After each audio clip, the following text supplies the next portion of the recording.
l'astrologie doit être en prise avec le discours spontané des gens. Ce qui n'est pas le cas actuellement. Tout à l'heure, j'écoutais une conférence dans un centre à côté de chez moi, d'un monsieur qui disait qu'il était plutôt lent, qu'il n'était pas un sprinter, qu'il était plutôt un coureur de fond, et qu'il n'était pas toujours très à l'aise dans les choses qu'il fallait faire à courte échéance. Et en définissant cela, finalement, il décrit la problématique de Saturne et de Mars. Donc finalement, il est bon que les astrologues aient un langage qui soit en prise directe avec la façon dont les gens spontanément se décrivent et décrivent le monde autour d'eux. Et ce n'est pas le jargon utilisé au niveau zodiacal, au niveau planétaire, au niveau mythologique qui va y contribuer.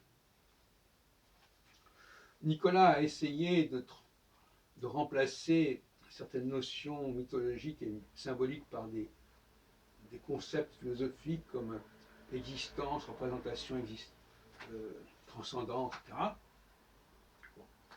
Moi, personnellement, j'ai une astrologie très simple et je suis très content quand je vois des gens qui n'ont pas du tout connaissance de mes travaux, employant des formules comme le sprinter, par opposition au coureur de fond, et le fait que les gens se rendent compte qu'effectivement, il y a des personnes qui ont un rythme de vie beaucoup plus lent, beaucoup plus rapide les uns que les autres.